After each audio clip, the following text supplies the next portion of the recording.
what am I feeling?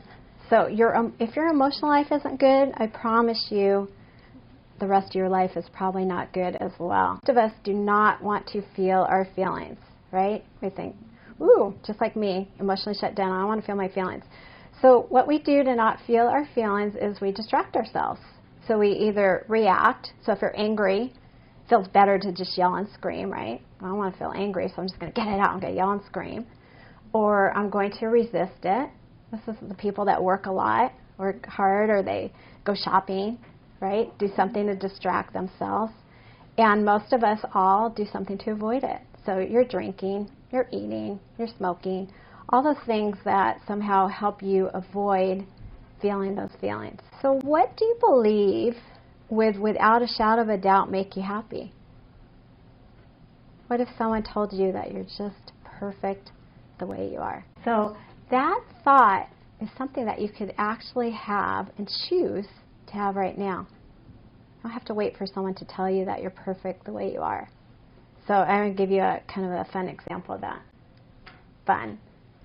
So I don't know if any of you are aware, remember the story of Bernie Madoff, but he was this big hedge fund guy that had all the people thought that they were really special. So special people got to invest with him, and they were making an amazing return on their money.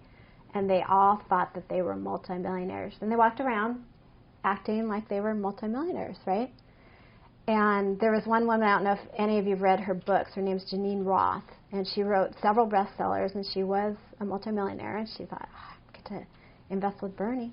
And she put all of her money in with Bernie. And Bernie, it was basically a Ponzi scheme, so he would take people's money and then use it for somebody else. And so those people that thought that walk around acting like they were multimillionaires really didn't have any money. It was just on paper. So they're walking around as if, and it was just phony statements that he was making up. She actually wasn't even sure she was going to be able to pay her rent, for a mortgage on her house. She lost her house, she lost everything. But for years, she walked around as a multimillionaire. The secret to feeling amazing is that you have to think amazing feeling thoughts, and you have to truly believe them. So you can think, I have an amazing life. So what makes a life amazing or miserable? Truly, it's how you decide to think. Okay? So you can walk around thinking that I'm a wonderful person and I have a wonderful life. And I've got great friends that support me, and I love what I do, and I love where I live. And you're going to feel grateful, and you're going to feel appreciative, and you're going to feel happy, right? You could have the exact same life, and you can think, well, I don't get any lucky breaks, and where I work sucks. No one's really got my back, and I'm all alone. And you could have a miserable life. And so what's the difference? It's the exact same life. It's how you think about your life that makes the difference. Every emotion that you've experienced is because of a thought that you're thinking. So this guy, right, looks like he's having a hard time. It looks like he's frustrated, stressed, or whatever. So you want to ask yourself, what is the thought that I'm currently having that is causing this feeling? So he's probably having thoughts like, this is too hard, and I don't want to do this, and this takes too long, and I have to do this all by myself, and I don't know how to do this, I'll never figure it out, and I'm tired, I want to go sleep, and blah, blah, blah, blah, blah, right? Or he can think, you know what, this is hard, but I got this. I can handle this. I can do this. I always do this. I always make it happen. I'm going to get this done.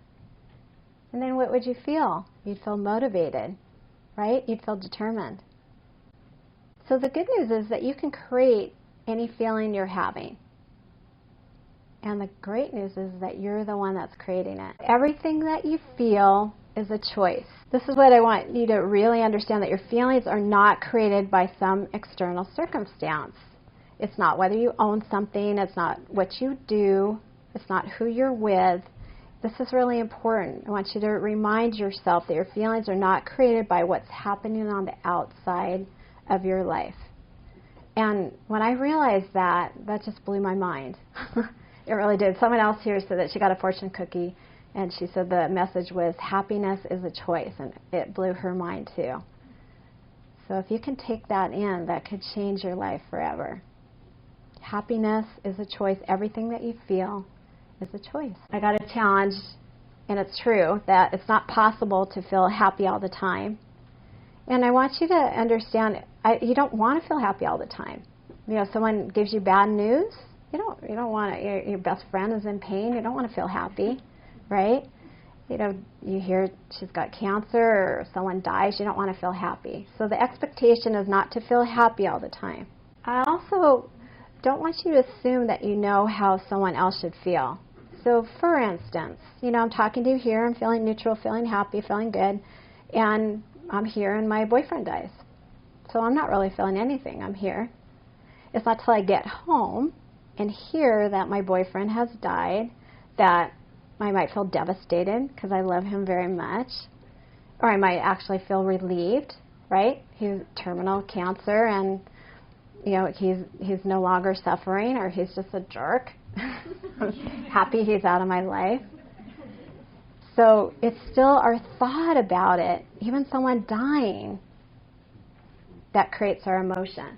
Okay, so this is where the fun part comes in. So what are the 3 feelings that you want to be having more regularly? So I'd like to imagine, let's say you're at a party and a waiter's walking around with an hors d'oeuvre tray and he's got all these different feelings on the tray. What are the feelings that you would choose to have on a more regular basis? So one of the feelings one of my most favorite feelings is to feel proud. And the way I help myself feel proud, it's not like boastful, prideful, I'm better than everybody else kind of proud, but just feeling really proud of myself when I overcome something, or I do something that's really hard that I think I can't do, or I've got my own back. And I purposely help myself feel proud by just remembering some of my accomplishments, you know, all I'm doing to build my business, how hard I work to help my clients, you know, how good a mom I try to be, what a great partner, how I take care of myself. And so I purposely think the thoughts that make me feel proud of myself. That's how you do it, is you think the thoughts that would help you purposely create those feelings.